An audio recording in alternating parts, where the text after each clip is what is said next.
La entrevista del Telematutino 11, gente importante, a tratar temas importantes. Nos acompaña el licenciado Vinicio Castillo Semán, ex diputado, importante dirigente de la Fuerza Nacional Progresista, y que nos encanta comenzar los lunes. Buenos días, con Ramón. Vinicio. Buenos días, Jacqueline. Hola, Muy Vinicito. contento de estar aquí Y en nosotros de tenerte. toque de queda por la mañana. Qué bueno. Gracias, De la Vinicio. Matutino 11. Y hay un tema obligado. De hecho, el artículo tuyo del día de hoy es en defensa de la jueza Germán. Tú añades elementos nuevos Sí. a todo el proceso. El miércoles se reúne de nuevo el Consejo Nacional de la Magistratura.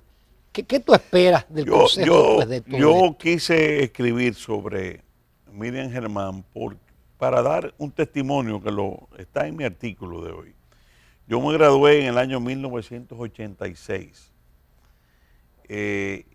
hace 33 años de abogado, y empecé a ejercer inmediatamente, y en mis primeros años ejercí mucho materia penal, y doña Miriam ya era juez de primera instancia. Y yo digo ahí algo que quizá se puede decir poco en la judicatura dominicana. Durante esos 33 años, yo nunca oí, nunca, a ningún colega, a ningún sector, a nadie en este país, a nadie, se le había ocurrido cuestionar la honestidad personal de Miriam Germán. Y tú sabes que en materia de el ejercicio de abogado, los colegas suelen, cuando pierden caso, que es muy normal, hablar a veces. Tú podías estar de acuerdo o no con una decisión de la magistrada Miriam Germán, pero su honestidad y su independencia nunca estuvieron en cuestionamiento.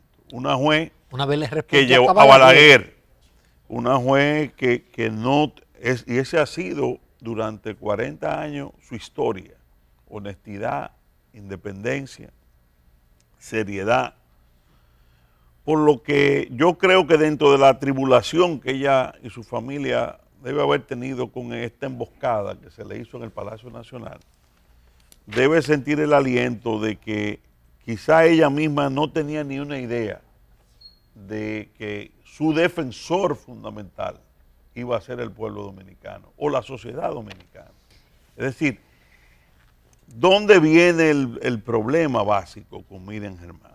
Estamos en una evaluación de jueces para decidir si ella se queda o si ella se va. Ella preside la Cámara Penal de la Suprema Corte de Justicia, que es un puesto clave. Este es un gobierno que está terminando su segundo periodo, que el año que viene se van, no hay posibilidad, por más que brinquen y patalen, se van, y ellos lo saben. Y están viendo cuáles son los jueces que van a dominar el Poder Judicial. Doña Miriam no tiene miedo, no coge cuarto y no le coge línea a nadie. Y está en un puesto clave. Entonces doña Miriam es un dolor de cabeza para el danilismo que está gobernando en el diseño que ellos tienen de la justicia hacia los próximos 7 años. Ellos pudieron haber, y lo digo en mi artículo, el presidente Medina tiene mayoría clara en el Consejo de la Magistratura y pudo simple y llanamente en la votación destituirla y poner otra persona, porque ya tiene ya un tiempo ahí.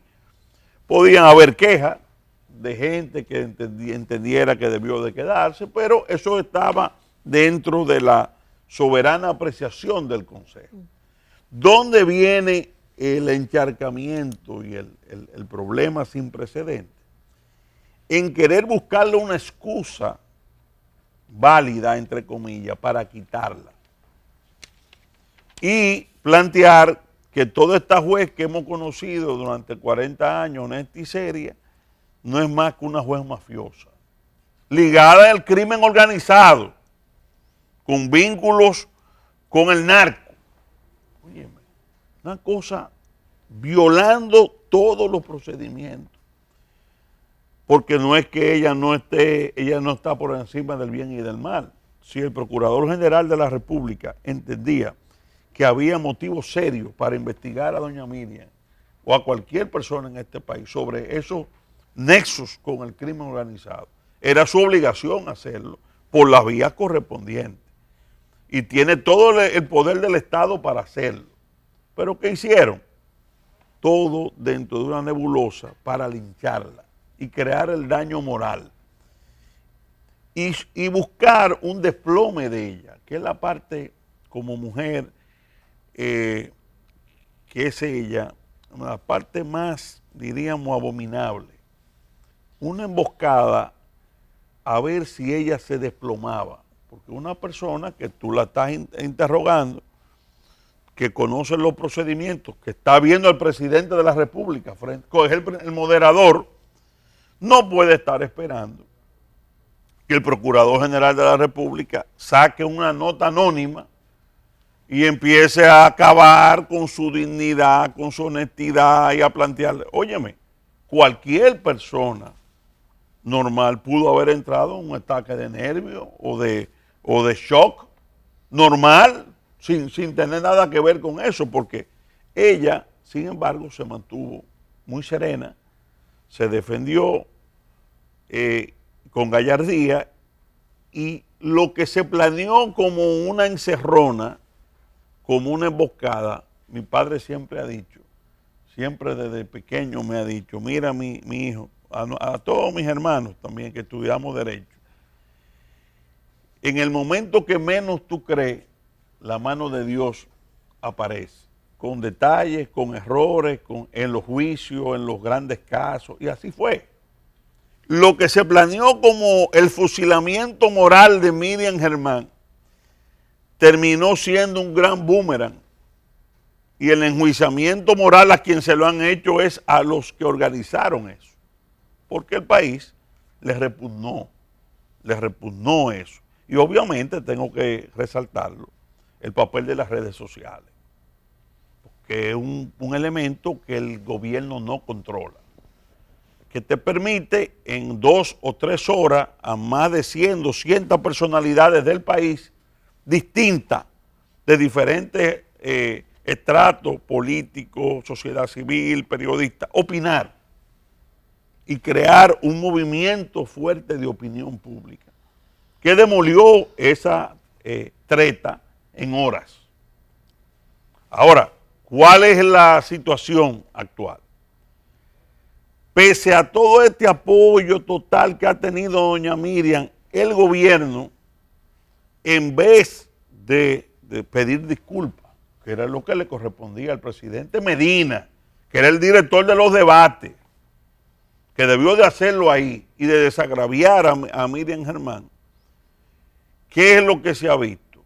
Al parecer, el periodista Dani Alcántara denunció ayer que el gobierno persiste y que el Procurador General, dijo Dani Alcántara, ha ido a Estados Unidos a buscar apoyo americano como procurador para llevar todas estas acusaciones a ver si a doña Miriam le pueden cancelar la visa o de alguna manera autoridades de Estados Unidos puedan dar la impresión de que están apoyando lo que se hizo contra doña Miriam Germán. Eso sería una monstruosidad y una situación que lo único que va a hacer es aumentar la indignación del país. Porque según la versión de Dani, eso rompe, pone al gobierno a insistir, a encharcarse más en su error. La otra alternativa es ratificarla, pero tiene el problema de que tienen que entonces ratificarla y por la importancia de ella, presidenta de la Cámara Penal de la Suprema Corte en los próximos 7 años. Danilo quiere nombrar y va a nombrar a Luis Henry Molina, que está en Indotel, que es y yo tengo que decirlo independientemente de diferencias políticas que hayamos tenido, es una persona que yo entiendo buena, un profesional decente, vamos a decir, no ha ejercido la profesión de derecho así para ir a la Suprema Corte, pero es un cuadro del PLD, miembro del Comité Central, incondicional de Danilo Medina y mano derecha de Montalvo, porque él está en el diseño de su poder judicial. Ahora, entra Miriam Germán, presidente de la Cámara Penal, aún él teniendo el control de la presidencia de la Suprema con Luis Henry Molina. Ahí es que el país va a tener que ver en los próximos días cuál es el desenlace. Pero yo lo que quiero que el país sepa, qué es lo que se está dilucidando. Aquí lo que se está dilucidando es el control del Poder Judicial a través de la Suprema en los próximos 7 años. Y esto de doña Miriam es un eje esencial en esa lucha. Vinicito, pero mi pregunta en este momento es, ¿cómo se han escogido los miembros de la Suprema Corte de Justicia y los miembros de las Cortes en los últimos años? Es decir, solamente es Danilo Medina y su equipo que quisiera tener una justicia que le sea favorable. A Leonel Fernández le criticaron, pero a Leonel Fernández le criticaron eso, exactamente. A Leonel Fernández le criticaron en el año, hace 7 años, que diseñó por la relación de su vínculo con don Mariano Germán, que quiero decirlo, independientemente de que ha sido objeto de una serie de difamaciones, para mí don Mariano Germán es un hombre serio, un hombre honesto, y sale de la Suprema y nadie puede señalarlo en ningún acto desleal y en ningún acto deshonesto. Esa es la realidad. Ahora, que tiene vínculo con Leonel Fernández, eso no lo puedo ni yo ni nadie negar.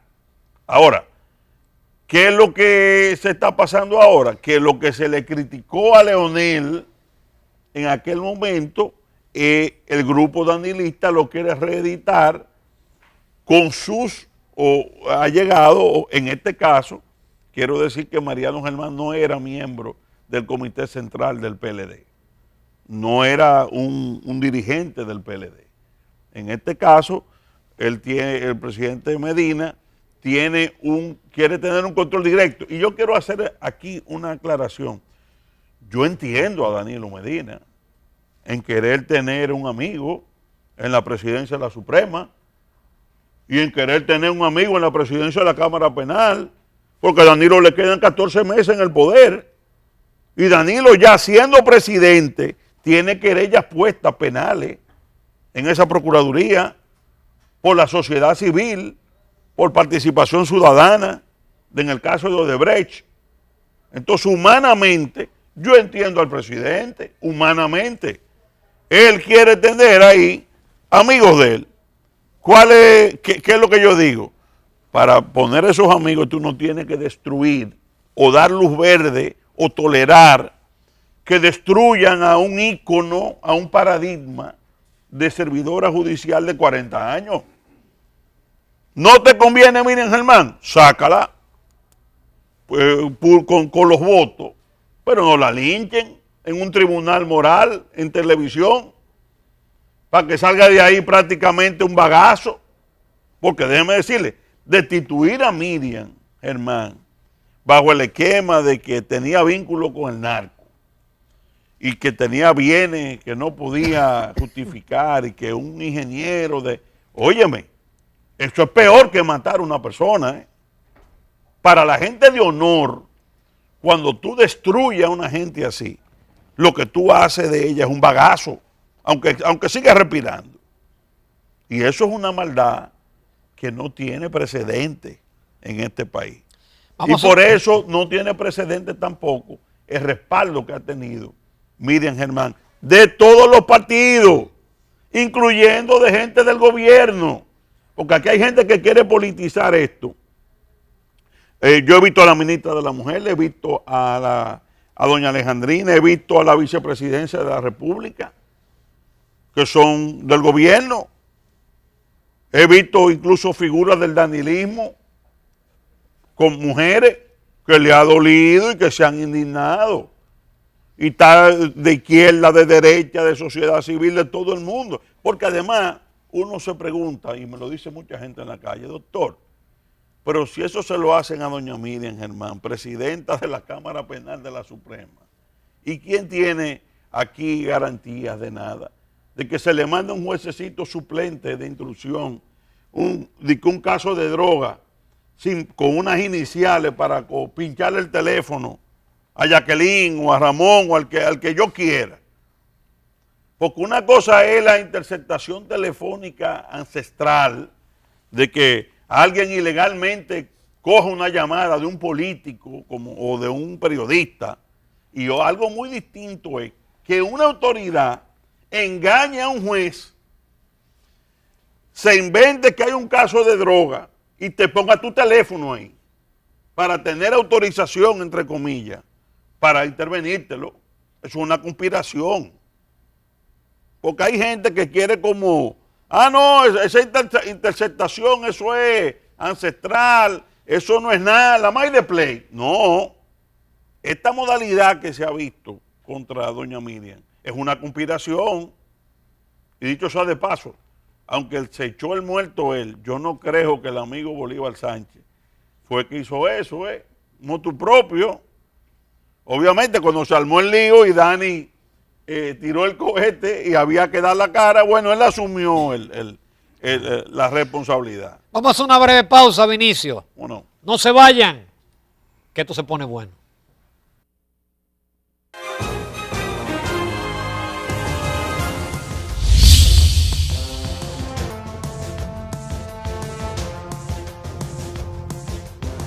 Continuamos en Telematutino 11. Esta mañana estamos conversando con el licenciado Vinicio Castillo Semán, quien es un alto dirigente de la Fuerza Nacional Progresista, exdiputado y abogado. Vinicito, el tema, estamos en un año preelectoral con una agenda que no deja espacio desde que comenzó este 2019. Vimos en el fin de semana que ha creado cierta roncha, unas declaraciones provenientes del Partido de la Liberación Dominicana sobre una modalidad de un padrón semiabierto. Mira, ¿eso es bueno o eso es malo? Siempre sostuve que era un absurdo plantear primarias abiertas y cerradas el mismo día, porque son excluyentes, son términos excluyentes. Tú no puedes decir, yo voy a celebrar unas primarias abiertas con el padrón de la Junta y para el PLD y al mismo tiempo una cerrada para el PRM. Con el padrón de ellos. Es que no, fíjate, que los conceptos son antagónicos.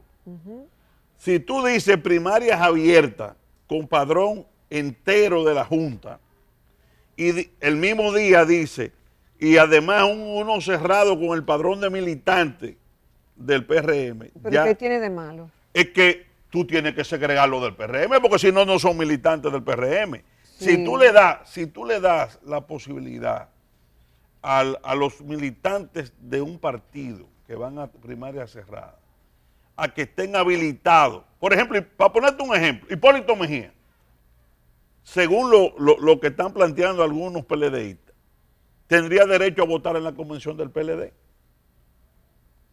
Toda la dirigencia del PRM a nivel nacional y los militantes, de lo que están propugnando algunos PLDistas, o Miriam Cabral y Monchi Fadul, es que ellos estén, aparte de su padrón cerrado, ellos puedan optativamente votar. Pero ¿y la modalidad de semiabierto, que es excluyendo a los que están? Tiene que excluir a los que van en primaria cerrada. Exacto.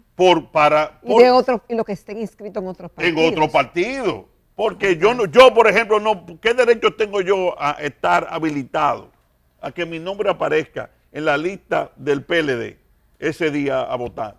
Entonces yo puedo ir, Vinicio Castillo puede ir a votar, elegir un candidato al PLD.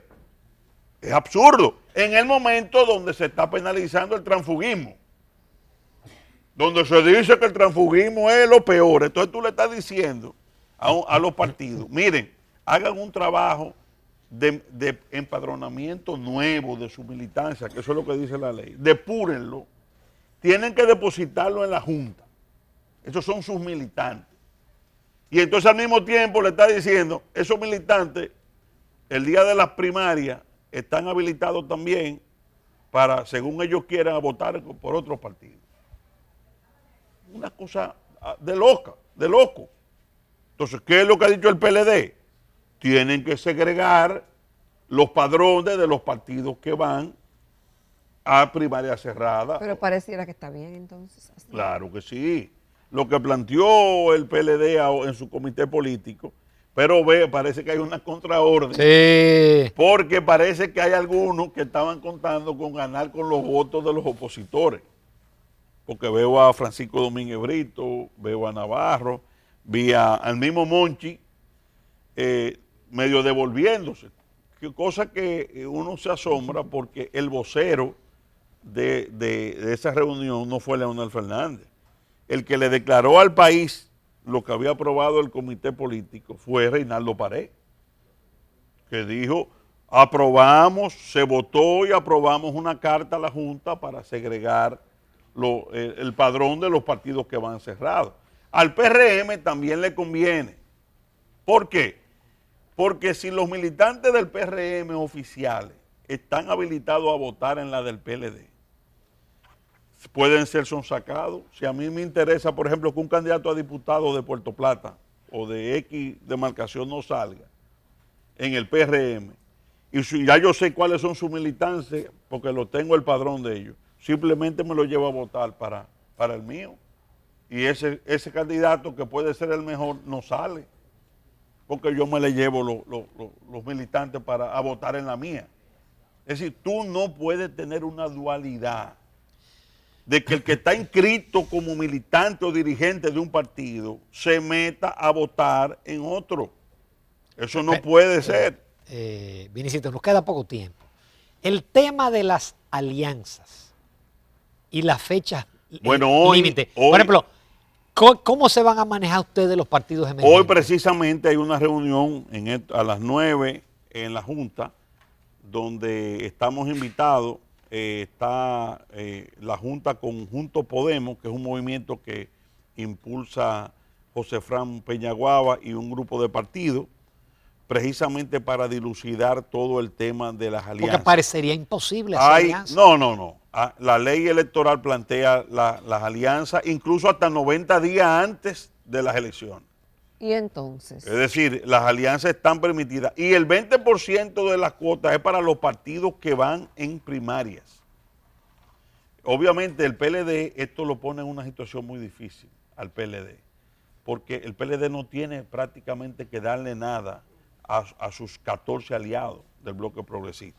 Por lo que José Fran y un grupo de partidos aliados del PLD han estado entonces buscando la manera de crear una alianza congresional y municipal de 10 o 12 partidos, aunque en la presidencial ellos prosigan su alianza con el PLD, porque se han dado cuenta que la ley le ata las manos al PLD para dar, porque va a primarias abiertas, no le puede dar a los aliados prácticamente nada en términos congresionales, por lo que esos partidos tienen que buscar alternativas, y eso es lo que se va a discutir hoy en la Junta. Vinicio, muchísimas gracias. Gracias a ustedes. Gracias por un placer. todos estos temas y ¿Cómo por aceptar nuestra invitación siempre. Bueno, un placer. Nos vamos a comerciales, amables televidentes. En el próximo segmento vamos a hablar de la semana económica y financiera, que es muy pronto en el Banco Central.